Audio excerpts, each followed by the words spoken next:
नमस्कार। Welcome to उड़ान classes के ऑनलाइन यूट्यूब प्लेटफॉर्म पर आप सभी का स्वागत है। पिछले लेक्चर में हम कार्य से रिलेटेड कुछ नॉर्मल डिस्कशन कर चुके हैं, जैसे इसका क्या फॉर्मूला होता है, इसकी यूनिट्स के बारे में डिस्कशन कर चुके हैं, एमकेएस पद्धति के अंदर क्या होता है, सीजीएस में जूल और न्यूटन मीटर, इसके अलावा किलोग्राम मीटर स्क्वायर पर सेकंड स्क्वायर। सीजीएस की बात करें तो gram centimetre square second square अर्ग डाइन सेंटीमीटर। ये हम इसकी नॉर्मल यूनिट्स के बारे में और कार्य की जानकारी पिछले वीडियो में बात कर चुके हैं। आज हम इसी कार्य को एक टॉपिक के रूप में एक डिटेल चैप्टर पढ़ेंगे। आज हम जो चैप्टर स्टार्ट करने जा रहे हैं वो है कार्य, ऊर्जा और शक्ति। ये एक ऐसा टॉपिक है जिससे रीट, पटवार, रेलवे यानी सभी कॉम्पिटिटिव एग्ज़ाम्स में आपसे एक क्वेश्चन ज़रूर पूछा जाता है। तो इसी टॉपिक को हम आज स्टार्ट करते हैं और चलिए आगे बढ़ते हैं। कार्य की नॉर्मल जानकारी के बाद हम इसको थोड़ा डिटेल में जानने की कोशिश करते हैं कि कार्य को वास्तव में और क्या है, इसकी फॉर्म क्या है।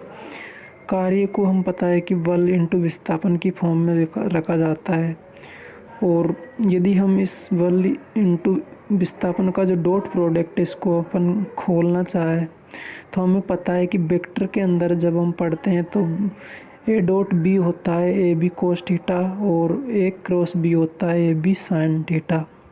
तो इसी का यूज करते हुए जब इसको हम खोलेंगे तो यहाँ पर A F dot d cos theta हो जाएगा। तो यहाँ पर जैसे ये विस्थापन दिया हुआ है और ये बल, तो इनके बीच का जो कोण होता है वो कोस थीटा है। थीटा इन दोनों के बीच का कोण है। थीटा का मान यदि 90 है तो उसका मान कोस 90 की वैल्यू 0 होती है। यदि कोस थीटा का मान 0 है, थीटा 0 डिग्री पर है तो 1 होएगा। कोस 180 का मान -1 होता है। तो इस प्रकार हम इसके कार्य के 3 केसेज में इसको डिवाइड कर सकते हैं। और फर्स्ट केस देखते हैं, यदि थीटा इक्वल टू 0 तो यानी कि कोस 0 की वैल्यू 1 होती है, उस कंडीशन में कार्य का मान अधिकतम हो जाएगा यानी धनात्मक। ये एक मैक्सिमम वर्क होता है जहाँ पर बल निकाय को ऊर्जा देता है। इसी प्रकार यदि हम थीटा इक्वल टू 90 डिग्री रखते हैं तो वहाँ पर कार्य का मिनिमम वैल्यू 0 हो जाएगी। इसी प्रकार यदि हम कार्य के में यदि कोस थीटा इक्वल टू 180 रखते हैं तो उस कंडीशन में कार्य जो आएगा वो ऋणात्मक आएगा, और एक ये मिनिमम वैल्यू होती है कार्य की।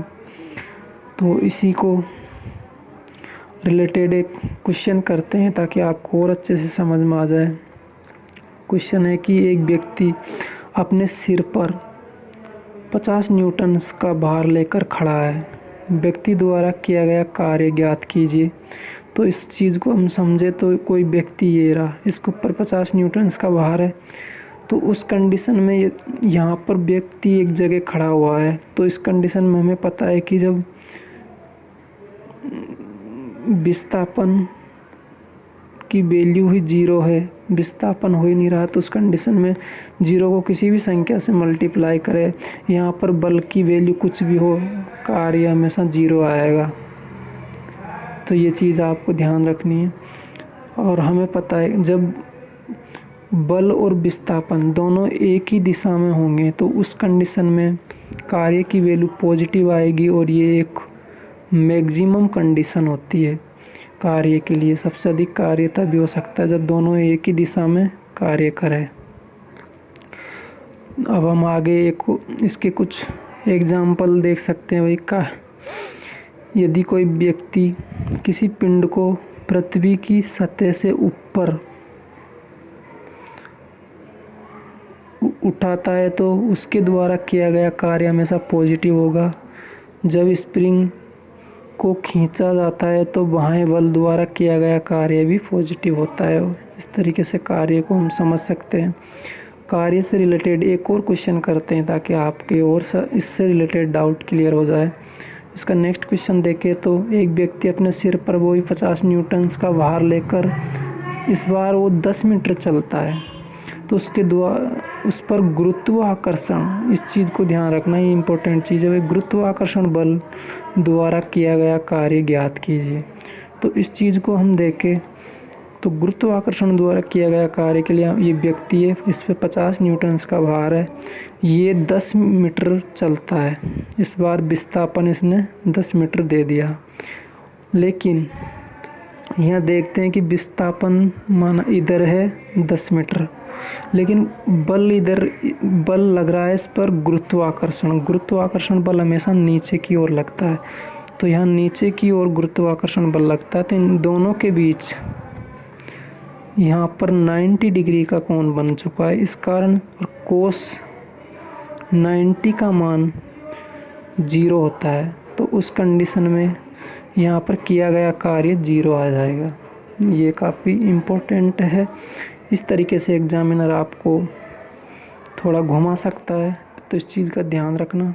अब आगे बढ़ते हैं, एक और क्वेश्चन करने की कोशिश करते हैं कार्य से related.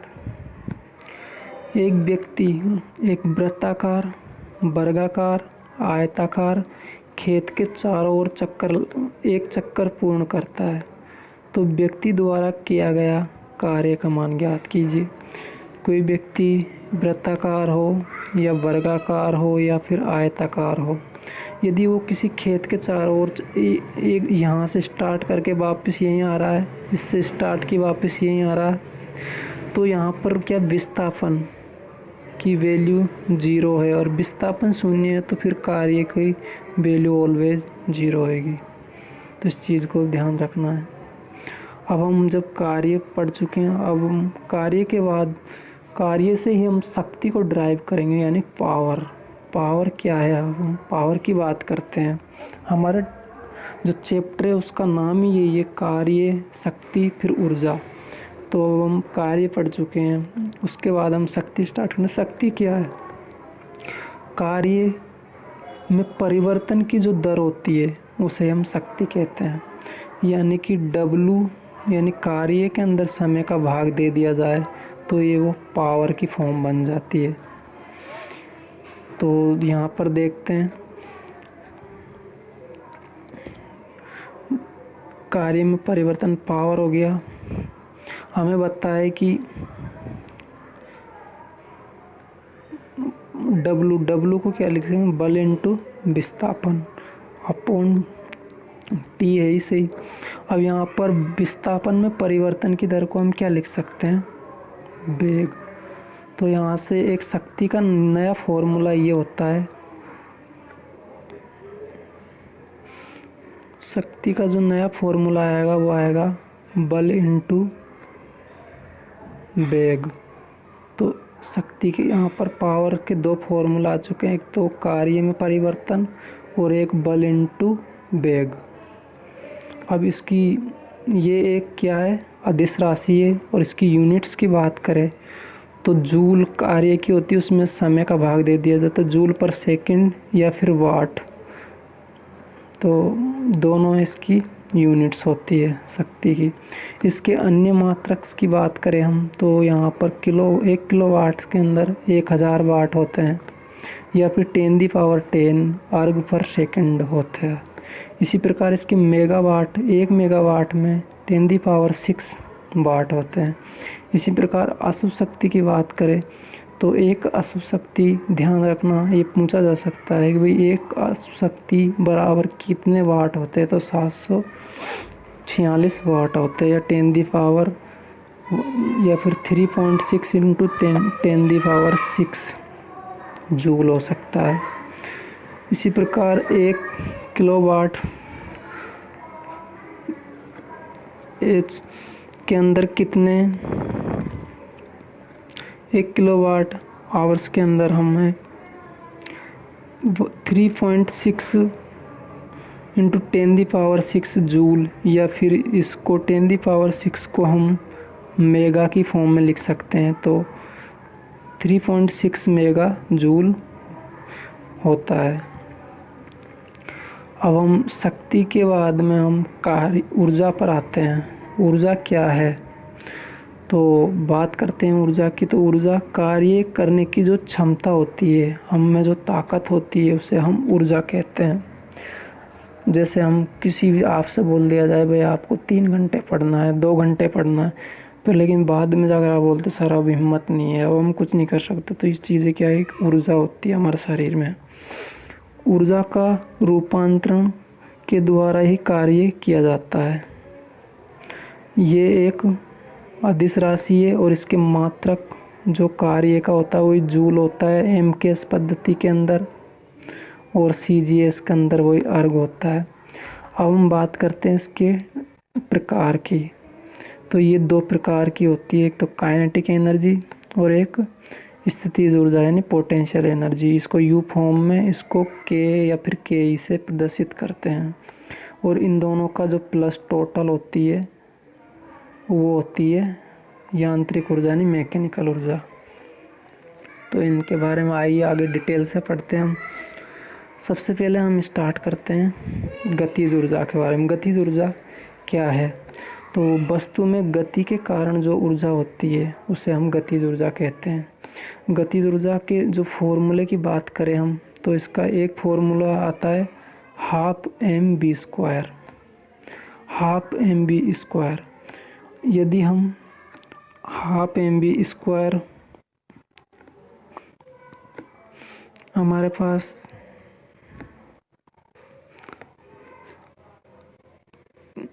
Kinetic energy equal to होता है ½ mv²।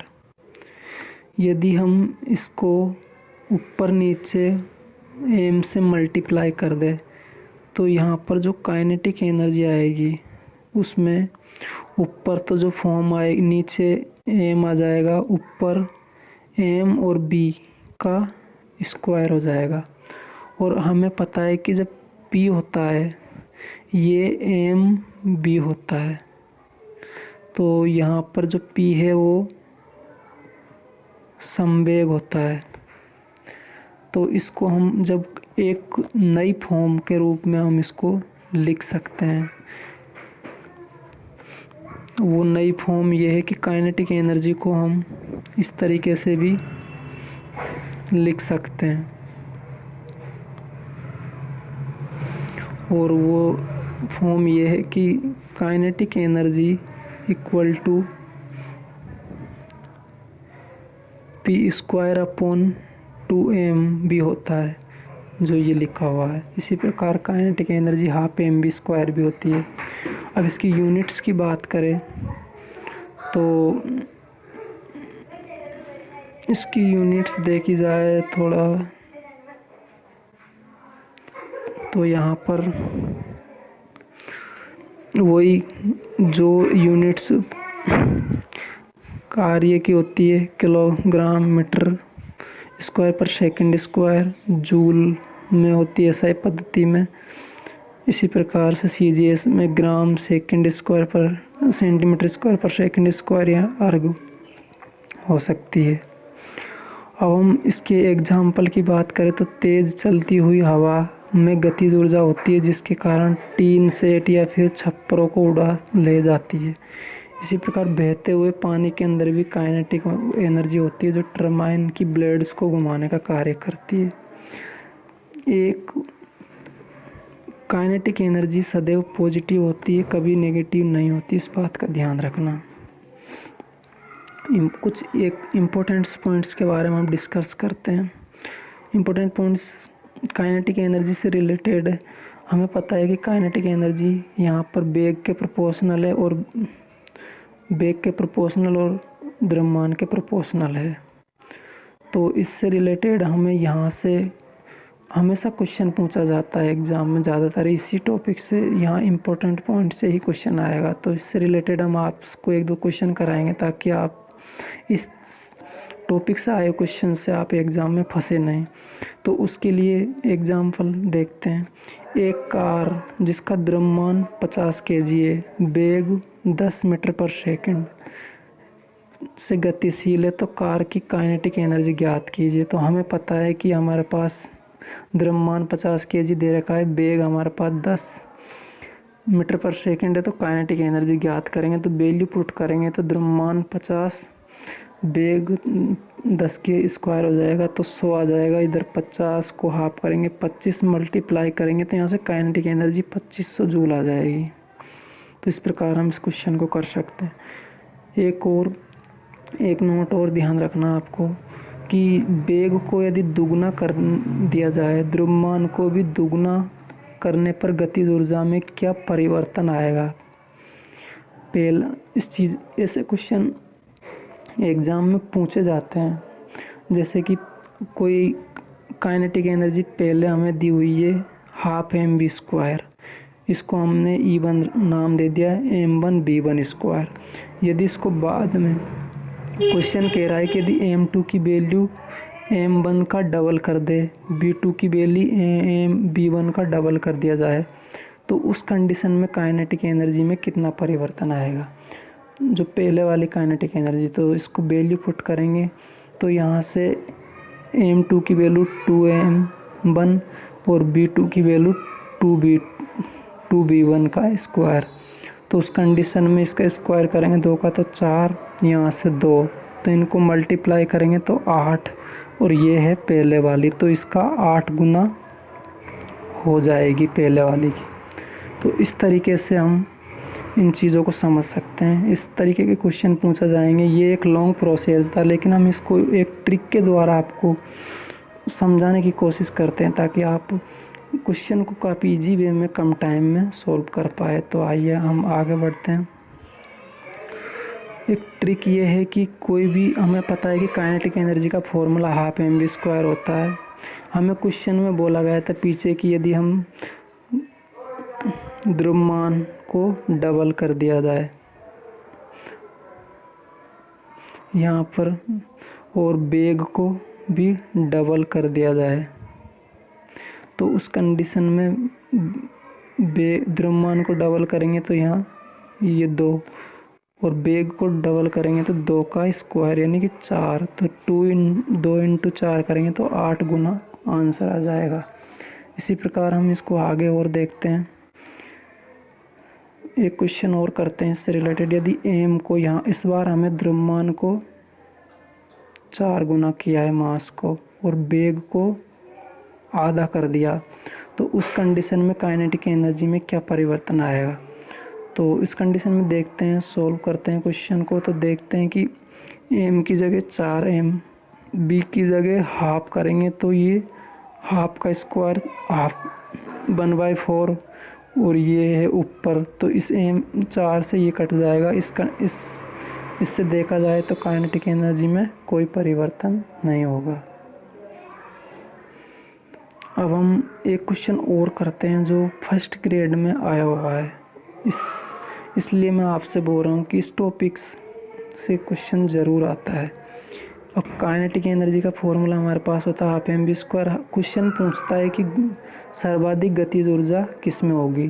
A B C D 4 option दिए हुए हैं।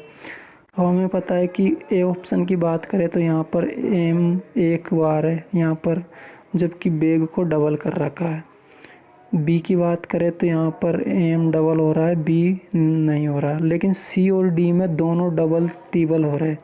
तो उस कंडीशन में हम कह सकते हैं कि भाई ना तो ए और बी ऑप्शन तो वैसे ही रॉन्ग है, इन दोनों से तो ज़्यादा सी और डी में होगी। अब ये हमें पता लगाना है कि सी ऑप्शन में ज़्यादा होगी या फिर डी में। तो इसके लिए हम देखते हैं,